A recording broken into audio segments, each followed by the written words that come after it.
Live from the Super Doppler 10 Weather Center, this is a severe weather alert. All right, thank you very much. Let's take a look at the satellite and radar of Hermine. Now, it is moving out to sea. It has passed the Outer Banks. It's moving to the north and east, and it is moving out to sea. However, on the backside, we still have rain. We still have wind. We're not out of the woods just yet. And even as it moves offshore, it's still going to throw back some northeast winds through the afternoon hours, and the wind might even stay up through the early evening time. So we're going to be dealing with the wind for a while and the rain for a little bit longer, but it is ending in some inland locations, so that's good news. Now here's the latest view on surfline.com, trying to get Hatteras up. It'll come back hopefully. But Tower Cam 10 in downtown Portsmouth, this is outside our studio, and we often get this, the flooding, the tidal flooding, which happens out in front of our studio. And the water line is made it up into the parking lot. It's still increasing for at least another half hour, so this is probably going to make it up a little higher. It's going to be very similar to the tidal flooding we had in October, last October. So just to give you some reference, it's going to be coming up a little bit higher, and then it will go down this afternoon. Now the winds are strong. We got northeast winds gusting to 41 miles an hour, Virginia Beach. Northeast at 49 miles an hour. That's the gust in Norfolk. That's at the airport. And then 47 miles an hour out of the northwest in Hatteras. The winds have picked up again there. Still haven't picked up that much in Killable Hills, but they will here soon. And then, well, they have in Edenton, a northerly wind at 36 miles an hour. Here's some other gusts in Hampton Roads. Hampton right now, 39 miles an hour. Even in towards Suffolk and Franklin, we have that wind out of the north at about gusting up to 20, 25, and as well as Williamsburg. So the winds are very strong today, and they will slowly, gradually let up through the afternoon. Here's Super Doppler 10. We have rain along the coast, inland locations like Southampton County, Surrey County, up to the Middlesex County area. We don't have as much rain as we did, maybe just a few showers. Still some rain falling across, not so much the Outer Banks, not so much mainland Dare County, but just to your west. Some of that's going to be moving in soon, though. We have rain for all of northeast North Carolina here from Currituck County back through Elizabeth City, back to Gates County, and then as we get up to the south side, we have quite a bit of rain over Virginia Beach. It's a steady rain, but it's wind-driven, so it's coming in pretty good. Chesapeake, Portsmouth, Norfolk, and Suffolk, we have rain. Also on Isle of Wight County on up to the peninsula. Hampton, Newport News, and then also into Matthews County, some showers. Lots of rain for the eastern shore, even a few heavy downpours in there coming off of the Broadwater Island, and then also east of Melfa, some showers. That's all moving off to the west for now. Now we're going to see some tidal flooding this morning. We already see it coming in, as we saw on our tower cam here. 6.6 feet is what I'm calling for. That's 11:10 a.m. That's the peak tide, and then it will last probably for about an hour and a half after that.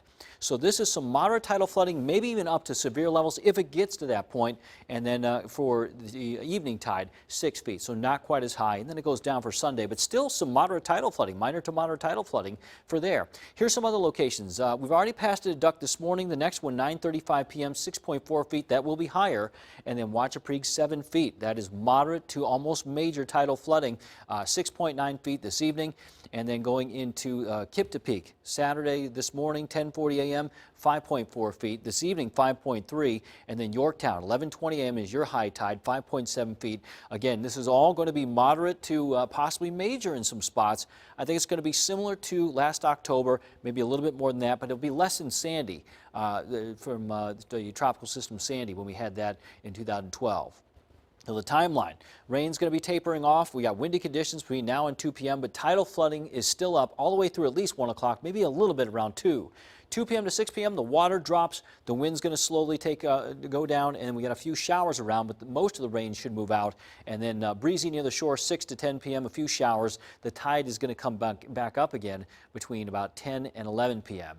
So for today, rain, wind, we got some flooding out there right now. Winds north-northeast about 15 to 30 miles an hour, gusts to 45 miles an hour, a few gusts even up to 50 here and there, and temps in the 70s. And then tonight, we'll see scattered showers, breezy near the shore. The winds will be out of the north-northwest, 15 to 20 miles an hour, and some gusts up to about 25 miles an hour. So that's the latest weather information that I have for you.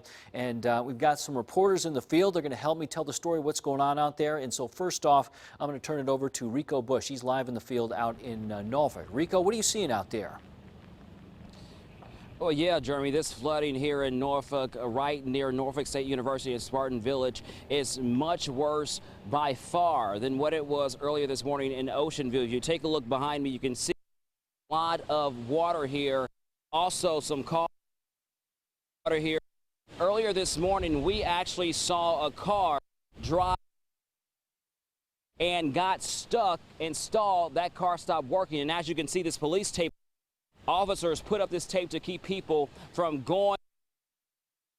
Also been seen walk water, trying to get to their homes. Also, blocked from where we are right now, there are 4 cars actually stuck in the water. So really treacherous conditions right now. If you take a look over here, I want to show you exactly what we're talking about and how deep this water is. You can take a look at this black car and you can see that that car is completely submerged in that water. That water is coming up to the windows. There's also another car behind it, a Jeep, that is also submerged in the water. So we also in the area, he says that a lot of water got into his home, and we anticipate that that will be done to several homes. There will be a lot of water damage. We also talked to another neighbor. She says that they do not have power. So you can only imagine how people are feeling right now because of this storm. It hit our area and it hit it really hard. Take a look here. You can see that this trash can is down as well. A lot of debris scattered across this area. Some of that debris is washing onto this roadway here. But again, very treacherous conditions. A lot of people have started to try to drive through this water. It has receded just a little bit, but again, a lot of people believe that that water is low, but in reality, it is very high. So if you don't have to drive through it, really don't even try it. Don't chance it, because again, as we mentioned earlier, a lot of cars are getting stuck in this water because they are taking that chance to try to go through this water. We'll continue to watch these weather conditions, and we'll have another update for 30 minutes. But for now, that's the latest here in Norfolk. I'm Rico Bush. 10 on your side. All right, thanks, Rico, for that report. You can see the water coming up. That's going to be the case for a lot of Hampton roads. Maybe tough to get around this morning. Just be careful. He's got some winds up about 23 miles an hour to the northeast. And then we've also got a reporter, Erin Kelly. She's in Virginia Beach right now. There's winds there gusting up to about 30 miles an hour. And Erin Kelly is standing in front of a tree. We got a tree down. Erin, what's going on out there? Well, Jeremy, you've been talking about the gusts all morning, and this is an example of how dangerous that wind can be. We're off of Caribe Place. Look at this. Down here, the ground is saturated, and right above it, this massive tree stump left behind. The tree has gone into this apartment complex here. We're at the St. Croix apartment complex. It's gone into this building, and we talked to the property manager. They told us this happened around 5:30, 6 a.m. Neighbors told me they heard a loud noise. Fortunately, no one was hurt, according to the property manager. The fire department was out here. We know that 2 families live in this building and that they have been displaced, obviously, and the Red Cross is working with them on finding a place for them to stay. But this is an example of just how dangerous the winds can be, and we're still hearing wind gusts right now. One coming right now. We're hearing it out here in Virginia Beach, and that's the latest here in Virginia Beach. Our coverage continues at the top of the hour.